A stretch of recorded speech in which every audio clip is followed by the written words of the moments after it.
Sehingga ayat-ayat di atas memunculkan spekulasi bahwa Siti Hawa diciptakan sebelum Nabi Adam.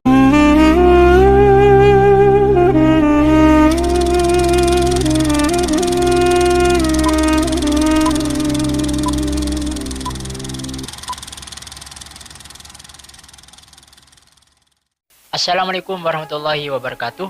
Kembali lagi dengan saya di Kisah. Di kisah sebelumnya kita sudah membahas kisah lengkap mengenai penciptaan Nabi Adam, mulai dari tanah yang digunakan untuk menciptakan Nabi Adam, ukuran tubuh Nabi Adam, dan lain sebagainya. Kalian bisa lihat cerita selengkapnya di video yang ini. Kalau sebelumnya kita membahas kisah penciptaan Nabi Adam, maka sekarang kita akan bahas kisah penciptaan seorang wanita yang menjadi pasangan Nabi Adam, yaitu benar Siti Hawa. Tanpa berlama-lama, inilah kisahnya. Terdapat beberapa rangkaian ayat yang diduga oleh sebagian ulama menjadi dalil, menjadi bukti bahwa Siti Hawa ini diciptakan oleh Allah terlebih dahulu sebelum Nabi Adam masuk surga. Kita lihat ayatnya dalam surat Al-A'raf ayat 18 sampai ayat 19.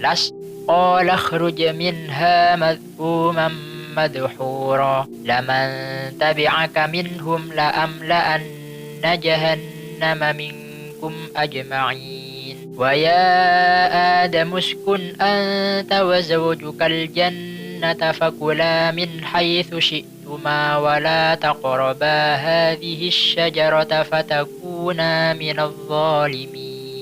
وَإِذْ قُلْنَا لِلْمَلَائِكَةِ اسْجُدُوا لِآدَمَ فَسَجَدُوا إِلَّا إِبْلِيسَ أَبَى فَقُلْنَا يَا آدَمُ إِنَّ هَذَا عَدُوٌّ لَكَ وَلِزَوْجِكَ فَلَا يُخْرِجَنَّكُمَا مِنَ الْجَنَّةِ فَتَشْقَى. Rangkaian ayat ini menunjukkan bahwasanya Siti Hawa diciptakan sebelum Nabi Adam diciptakan. Karena melihat firman Allah, Ya Adamu uskun anta wa zawjukal jannata. Wahai Adam, tinggallah kamu dan istrimu di surga. Lah, kok bisa gitu Ali? Gimana ceritanya? Ceritanya gini. Ayat Al-Quran itu kan ceritanya berurutan. Sudah kami terangkan di kisah sebelumnya bahwasanya ketika Allah telah meniupkan ruh ciptaannya kepada Nabi Adam, Allah memerintah kepada para malaikat untuk bersujud. Maka para malaikat bersujud kecuali iblis. Karena iblis tidak mau sujud, maka Allah mengusirnya dari surga. Setelah itu, Allah berkata kepada Nabi Adam, setelah pengusiran iblis itu, Wa ya Adamu uskun anta wa zawjukal jannata. Wahai Adam, tinggallah kamu dan istrimu di surga. Allah menambahi kata-kata istrimu di situ. Padahal Nabi Adam baru diciptakan dan baru ditiupkan ruh kepadanya. Sehingga ayat-ayat di atas memunculkan spekulasi bahwa Siti Hawa diciptakan sebelum Nabi Adam. Hal ini sebagaimana yang telah ditegaskan oleh Imam Ishaq bin Yasar yang melihat ayat-ayat di atas secara tekstual. Namun spekulasi tersebut ada yang mengatakan terbantahkan dengan ayat lain dan beberapa atharus sahabah. Imam As-Suddi meriwayatkan dari para sahabat mengatakan, Iblis dikeluarkan dari surga dan Nabi Adam ditempatkan di surga. Nabi Adam berjalan di sana seorang diri, tanpa seorang pendamping yang dapat membuatnya senang. Nabi Adam lalu terlelap sesaat. Setelah bangun, ternyata ada seorang wanita duduk di dekat kepalanya. Dia diciptakan Allah dari tulang rusuk Nabi Adam. Nabi Adam bertanya, "Kamu siapa?" "Aku seorang wanita." "Kenapa kau diciptakan?" "Agar kau senang kepadaku." Para malaikat bertanya kepada Nabi Adam karena mereka tahu luasnya ilmu Nabi Adam. "Siapa namanya wahai Adam?" Nabi Adam menjawab, "Namanya adalah Hawa." Malaikat bertanya lagi, "Kenapa disebut Hawa?" Nabi Adam menjawab, "Li'annaha khuliqat min syai'in hayyin." Karena ia diciptakan dari benda hidup. Imam Muhammad bin Ishaq meriwayatkan dari sahabat Ibnu Abbas bahwasanya Siti Hawa diciptakan dari tulang rusuk Nabi Adam yang sebelah kiri yang paling pendek saat Nabi Adam tertidur. Kemudian tulang tersebut diganti dengan daging. Bukti penguat pendapat ini adalah firman Allah dalam surat An-Nisa ayat pertama. Allah berfirman, "Wahai manusia, bertakwalah kamu semua kepada Tuhanmu yang telah menciptakanmu dari satu jiwa, yaitu Nabi Adam, dan menciptakan pasangannya yaitu Siti Hawa dari dirinya. Dan dari keduanya Allah memperkembangbiakkan laki-laki dan perempuan yang banyak." Dan juga firman Allah dalam surat Al-A'raf ayat 189, "Dialah Allah yang menciptakanmu dari jiwa yang satu, yaitu Nabi Adam, Dan Allah menciptakan pasangannya dari dirinya agar dia merasa senang kepadanya. Dalam kitab Sahihain, kitab Sahih Bukhari dan kitab Sahih Muslim, riwayat Abu Hurairah, Rasulullah SAW bersabda, "Terimalah perintahku untuk memperlakukan wanita dengan baik. Karena wanita diciptakan dari tulang rusuk, dan tulang rusuk yang paling bengkok adalah bagian paling atas. Jika kau paksakan untuk meluruskannya, kau mematahkannya. Namun jika kau biarkan, ia akan tetap bengkok. Maka terimalah perintahku untuk memperlakukan wanita dengan baik." Gimana menurut kalian? Apakah kalian mendukung pendapat yang pertama, yang mengatakan Siti Hawa diciptakan terlebih dahulu, atau kalian mendukung pendapat yang kedua, yang mengatakan Siti Hawa diciptakan setelah Nabi Adam? Komen di bawah ya. Banyak di dalam Al-Quran yang berulang-ulang kali menjelaskan tipu daya iblis untuk memakan buah khuldi, buah keabadian. Iblis membisiki Nabi Adam dan Siti Hawa untuk memakan buah tersebut dengan iming-iming mereka berdua akan kekal di dalam surga setelah memakan buah itu. Padahal Allah SWT melarang mereka memakan buah itu. Allah mewanti-wanti setelah memerintah Nabi Adam dan Siti Hawa tinggal di surga untuk tidak memakan buah khuldi. Allah berfirman, "Wa qulna ya Adamu uskun anta wa zawjukal jannata wa kula minha ragadan haitsu syi'tuma wa la taqraba hadhihi asy-syajarata fatakuna minadh dhalimin." Dan kami katakan, "Wahai Adam, tinggallah kamu dan istrimu di surga, dan makanlah kalian berdua dari surga apapun yang kalian mau. Tapi jangan kalian dekati pohon ini. Maka jika kalian mendekatinya, kalian akan termasuk orang-orang yang zalim." Mengenai pohon ini, para mufassir berbeda pendapat. Sebagian dari mereka berpendapat bahwa itu adalah pohon anggur. Diriwayatkan dari Ibnu Abbas bahwasanya orang-orang Yahudi berkata pohon itu adalah pohon gandum. Wahab bin Munabbih menambahkan, biji-bijian ini lebih lembut dari keju dan lebih manis dari madu. Imam Ats-Tsawri meriwayatkan bahwa pohon itu adalah pohon kurma.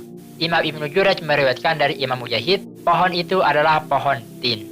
Sementara Imam Abu Aliyah menyatakan, siapapun yang memakan buah dari pohon tersebut pasti mengeluarkan hadas. Dan di surga tidak pantas ada hadas. Ibnu Katsir kemudian berkomentar, "Waqad abhamallahu dzikraha wa ta'yinaha." Allah menyamarkan buah apa yang dimaksud dengan buah khuldi ini, dan tidak menjelaskan kalau itu buah apa. Walau kana fi dzikriha maslahatun ta'udu ilaina, andaikan di dalam menjelaskan pohon tersebut secara spesifikatif mengandung maslahat yang kembali kepada kita, la'ayyanaha lana, niscaya Allah akan menyebutkannya. Kama fi ghairiha minal mahal allati tubhamu fil Qur'an. Sama seperti lafaz-lafaz lain yang disebutkan secara samar di dalam Al-Qur'an. Terlepas dari itu semua, Nabi Adam dan Siti Hawa kemudian dirayu untuk memakan buah tersebut.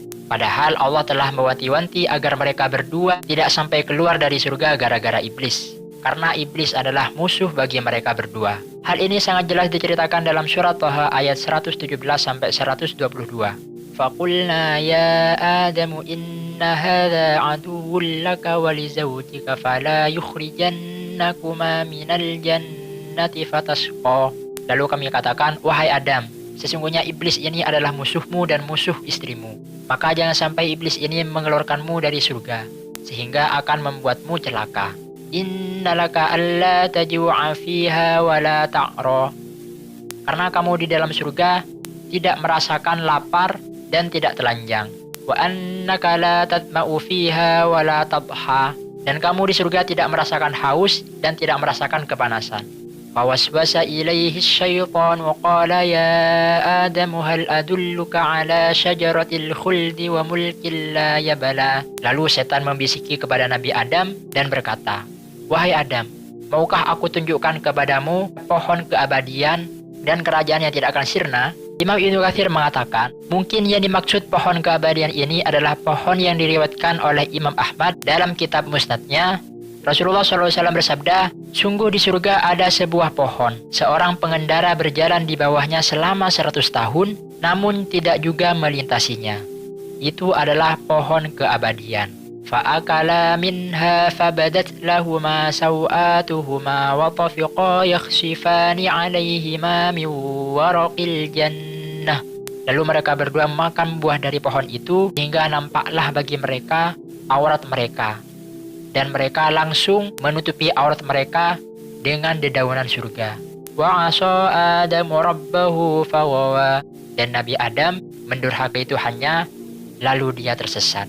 Tsumma jtabahu rabbuhu fataba alaihi wahada. Kemudian Tuhannya memilihnya, lalu menerima tobatnya dan memberi petunjuk kepadanya.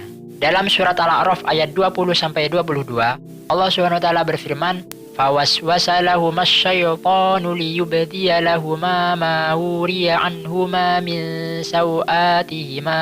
Lalu setan membisiki mereka berdua, menggoda mereka berdua untuk memperlihatkan aurat mereka berdua yang tertutupi. وَقَالَ مَا نَهَاكُمَا رَبُّكُمَا عَنْ هَذِهِ الشَّجَرَةِ إِلَّا أَن تَكُونَا مَلَكَيْنِ أَوْ تَكُونَا مِنَ الْخَالِدِينَ. Lalu setan itu mengatakan, tidaklah Tuhan kalian berdua melarang kalian berdua untuk memakan buah dari pohon ini, kecuali kalian berdua akan menjadi malaikat, atau kalian berdua akan menjadi kekal di surga. وَقَاسَمَهُمَا إِنِّي لَكُمَا لَمِنَ nasihin. Dan iblis bersumpah kepada mereka berdua, sungguh aku termasuk orang-orang yang menasihatimu. Fadallahuma bighurur. Lalu iblis memujuk mereka berdua dengan tipu dayanya. Falamma dhaqash syajarata badat lahuma sawatuhuma wa tafiqa yakhsifani alaihima min waraqil jannah. Maka ketika mereka berdua mencicipi buah dari pohon itu, tampaklah aurat mereka berdua. Lalu mereka berdua langsung menutupi aurat mereka berdua menggunakan dedaunan surga. Wa kanat Hawa'u akalat minas syajarah qabla Adam. Siti Hawa memakan buah dari pohon itu sebelum Nabi Adam. Wa hiya allati hasathu ala akliha. Dan Siti Hawa ini adalah yang mendorong Nabi Adam untuk memakan buah tersebut. Wallahu a'lam. Makanya dalam kitab Sahih Bukhari disebutkan, laula banu Israil lam yakhnuzil lahmu. Andai bukan karena Bani Israel, maka daging tidak akan membusuk. Walaulah Hawa, andai bukan karena Siti Hawa, lam takhun untha zawjahat dahra. Tentu wanita tidak akan mengkhianati suaminya selama-lamanya. Yang dimaksud khianat di sini bukan khianat irtikabul fawahish, selingkuh. Tapi ketika Siti Hawa itu menerima bisikan setan untuk memakan buah terlarang, lalu ia membujuk Nabi Adam untuk memakannya juga, ini termasuk kategori khianat.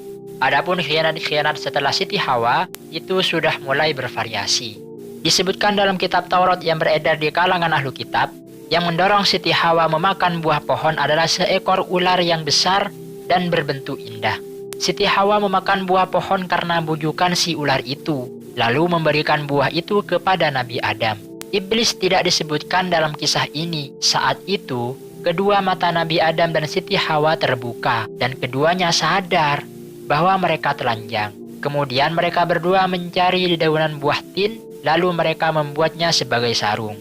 Maka dalam kitab Taurat ini, Nabi Adam dan Siti Hawa telanjang semenjak mereka diciptakan. Dan mereka sama-sama sadar kalau mereka itu telanjang. Hingga akhirnya mereka berdua berinisiatif untuk menciptakan pakaian dari dedaunan, dikatakan daun itu adalah daun tin. Wahab bin Munabbih, seorang generasi kedua dari tabi'in, yang ahli dalam sejarah dan banyak menceritakan kisah-kisah Israiliyat, mengatakan baju mereka berdua hanyalah cahaya yang menutupi kemaluan mereka. Ibnu Katsir lalu berkomentar. Komentarnya begini. Penjelasan yang tertera dalam kitab Taurat yang beredar di kalangan ahli kitab ini salah, distorsif, dan keliru dalam penerjemahan. Karena menerjemahkan teks dari satu bahasa ke bahasa yang lain tidak mudah bagi semua orang, khususnya bagi mereka yang tidak menguasai bahasa Arab dengan baik dan tidak menguasai ilmu untuk memahami kitab suci mereka. Karena itulah mengapa banyak sekali kekeliruan dalam kitab suci terjemahan di kalangan ahli kitab ini, baik keliru dalam segi kata atau dalam segi makna.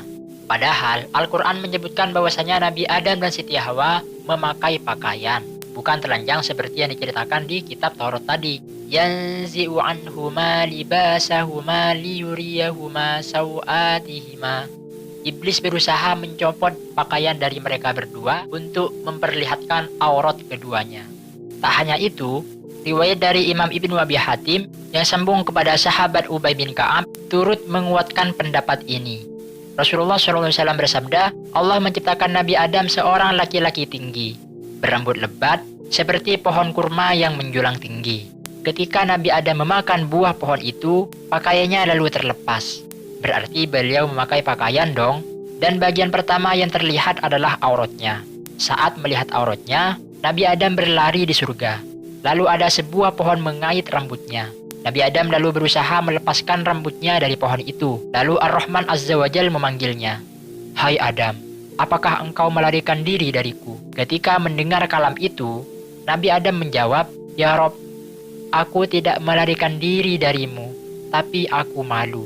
Mengenai daun pohon yang dipakai oleh Nabi Adam dan Siti Hawa ketika menutupi auratnya, itu sama dengan pendapat di dalam kitab Taurat sebagaimana yang sudah kita jelaskan tadi, yaitu dedaunan dari pohon tin. Sebagaimana yang diriwayatkan oleh Imam As-Suddi yang sambung kepada sahabat Ibnu Abbas. Ibnu Abbas menafsiri waraqil jannah, dedaunan surga, dengan waraqitin, dedaunan buah tin. Namun katanya Imam Ibnu Katsir, hadis ini sahih, tapi kayaknya pendapat ini diambil dari ahlul kitab. Sedangkan dohirnya ayat menunjukkan keumuman daun-daun surga, tapi menerima penafsiran tersebut tidak menjadi masalah. Wallahu a'lam.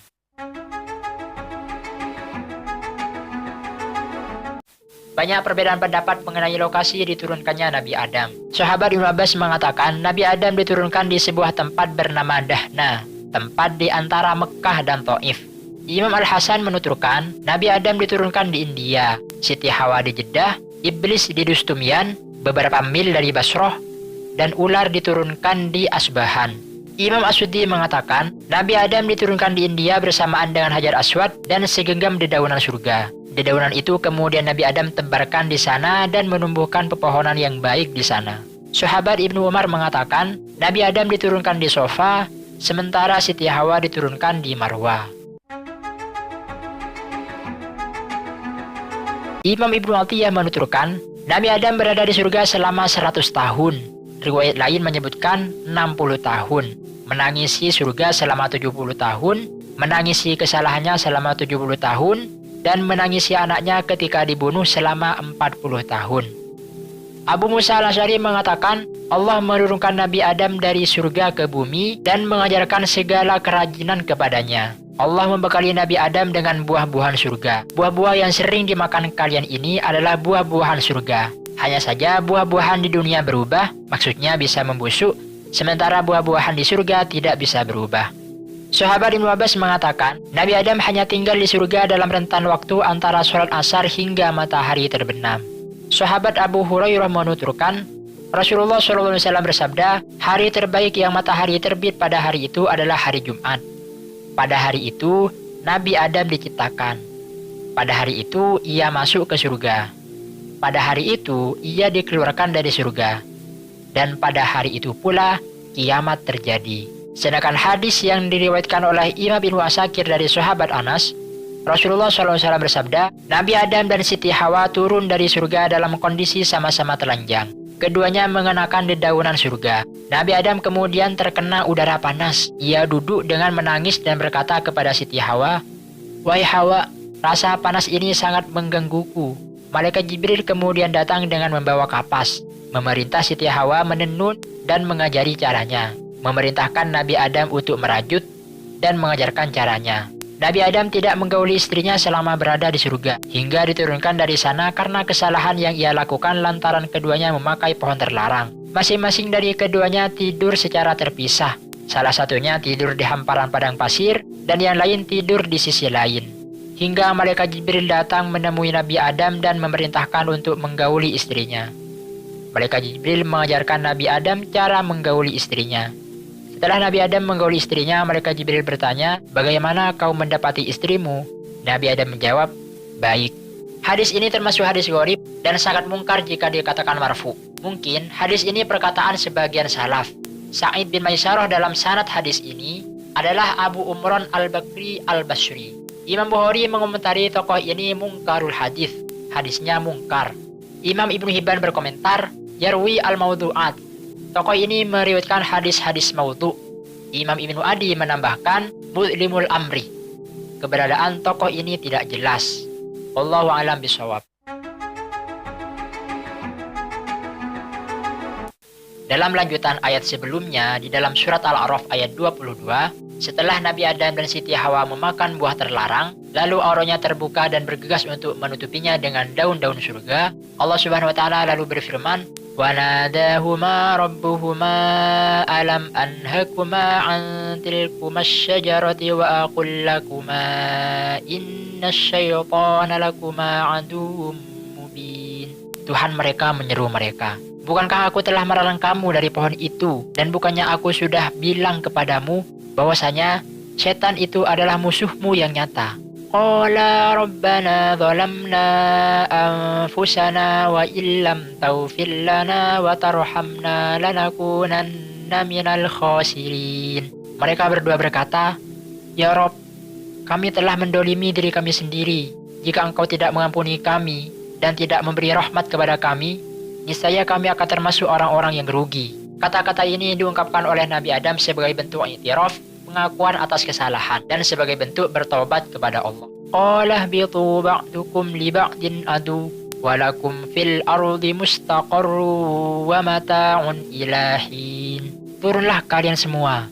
Sebagian kalian akan menjadi musuh bagi sebagian yang lain. Bumi menjadi tempat kediaman dan kesenangan kalian sampai waktu yang telah ditentukan. Khitab di sini menggunakan kata ganti jamak ihbitu, turunlah kalian semua, karena yang dihitopi Allah adalah Nabi Adam, Siti Hawa, Iblis, dan katanya termasuk ular yang membujuk Siti Hawa untuk memakan buah terlarang itu. Nah, Ibnu Katsir kan tadi mengatakan bahwasanya kitab Taurat itu keliru, distorsif, dan lain sebagainya. Padahal kisah ular juga dijelaskan tadi di sana. Jawabannya gini, Ibnu Katsir itu mengatakan keliru pas Nabi Adam dan Siti Hawa telanjang dari awal diciptakan.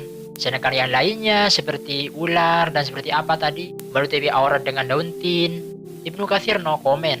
Buktinya di sini Ibnu Katsir menguatkan cerita ular itu dari sebuah riwayat Rasulullah SAW memerintah untuk membunuh seekor ular. Lalu beliau bersabda, "Ma salamnahunna mundu harabnahunna." Kita tidak berdamai dengan mereka sejak kita memerangi mereka. Jadi gitu. Mereka semua diperintahkan turun oleh Allah dari surga dalam keadaan saling bermusuhan satu sama lain.